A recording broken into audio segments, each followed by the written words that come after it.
Bonjour et bienvenue dans cette quatrième vidéo de formation sur le logiciel Unity 3D. Alors, dans cette vidéo, nous allons voir la manipulation de l'interface. En effet, l'interface qui est proposée par défaut n'est pas forcément la plus adaptée à votre méthode de travail ou à votre configuration matérielle. Je prends le cas par exemple du cas où vous auriez deux écrans. Mettre ce logiciel sur deux écrans, ce n'est pas forcément très adapté. Par exemple, vous avez deux écrans de la même taille, vous vous retrouvez avec ce bouton-là en plein milieu sur la fissure entre les deux écrans, et donc c'est pas pratique. Donc, lorsque l'on souhaite modifier une interface, déjà nous allons voir la taille des différents blocs. Donc ce que j'appelle bloc, c'est grosso modo un ensemble d'onglets. Alors ça peut être un ensemble d'un seul onglet. Mais si, admettons qu'on a besoin de voir la scène en plus grand et le projet en plus petit, on se met à l'intersection entre les deux et d'un simple glisser-déposer, je peux agrandir ou réduire ma scène. Ça marche aussi avec les panneaux latéraux. Et c'est tout. Parfois, on a besoin d'afficher d'autres choses, d'avoir une autre organisation. Au niveau des onglets, par exemple, moi, je veux afficher ma scène, mais je veux aussi voir mon jeu. Pour voir le contenu de mon jeu, comment il rend en fonction des choses que je fais dans la scène. Eh bien, je vais prendre l'onglet Game, je clique dessus, je reste appuyé et je vais le déposer ailleurs, par exemple à côté. Et là, j'ai d'un côté ma scène, de l'autre côté mon jeu.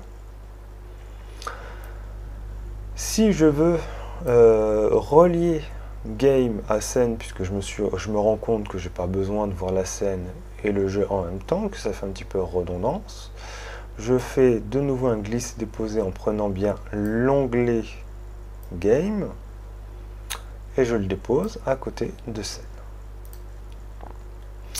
Il se peut que vous ayez des onglets que vous n'utilisez pas. Admettons, bien que je ne sache pas comment les développeurs peuvent se passer de cet onglet, admettons que vous n'ayez pas envie de l'onglet console. Alors vous avez soit deux choix, soit vous faites un clic droit, close tab, soit vous cliquez sur le petit bouton qui permet de configurer l'onglet et de faire close tab. A l'inverse, vous vous rendez compte que vous avez fermé un onglet que vous ne deviez absolument pas. Il suffit d'aller dans le menu Windows et de sélectionner le menu qui vous intéresse, nous, la console. Alors, comme vous pouvez le voir, j'ai ici une fenêtre flottante.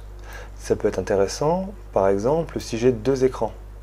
Je peux par exemple avoir tous mes outils sur une scène et de déplacer mon game sur un autre écran.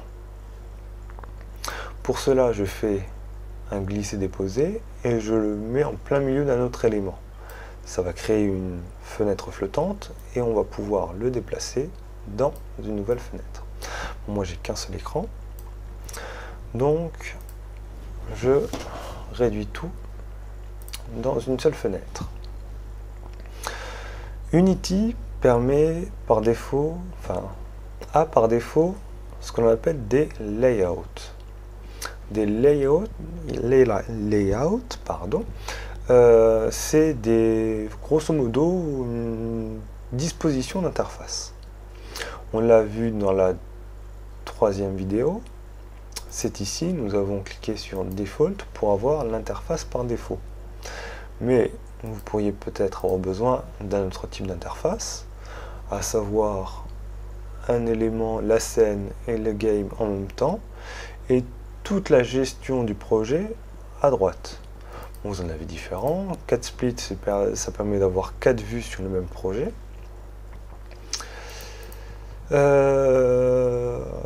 Vous avez Tall qui permet d'avoir un bel aperçu de la scène et puis d'avoir la gestion à côté.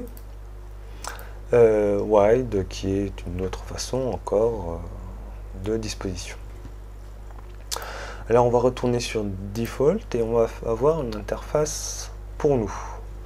Et moi j'aime bien voir tout en même temps, puisque j'ai un 27 pouces, donc je peux afficher beaucoup de choses sur mon écran. Donc je vais vouloir mettre Game à côté de scène. Je vais donc faire un glisser-déposer sur le côté de scène pour avoir les deux en même temps. Je veux que les deux aient à peu près la même zone de travail. Je vais donc me mettre au milieu entre les deux, faire un glisser-déposer pour adapter la taille à peu près de l'écran. Le projet, ça va être là où il va y avoir tous mes éléments, mais mes éléments, je n'ai pas besoin de les voir tous en même temps. Par contre, j'ai besoin de voir la console. Donc de la même manière que j'ai séparé Game de scène, je vais séparer la console de Project. Un glisser, déposer, je mets sur le côté de l'écran, sur le côté de la zone de l'onglet, et j'adapte en fonction. Alors il n'y a pas besoin d'éclairer, d'élargir en grand, puisque les messages en général ne sont pas très grands. Voilà, alors on a créé cette interface. Alors c'est l'interface de travail que je vais avoir tout au long de cette formation. Vous n'êtes pas obligé d'avoir la même, simplement, vous devrez vous adapter tout au long de la formation. Maintenant, vous avez votre interface personnelle et vous avez envie de la sauvegarder puisque vous allez naviguer différemment. Vous allez naviguer dans différentes layouts, donc différentes organisation de l'interface et vous voudriez retrouver votre interface fétiche. Par exemple, vous allez avoir votre interface fétiche pour vous et l'interface qui est la même qu'ici pour pouvoir suivre ce tutoriel, cette formation.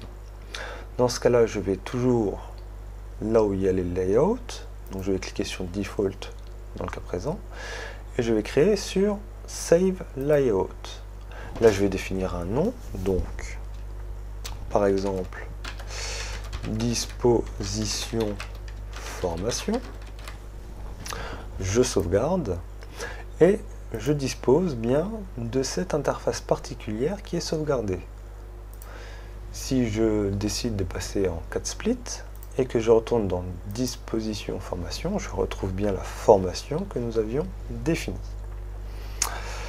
Voilà, c'est tout pour cette formation sur la manipulation de l'interface.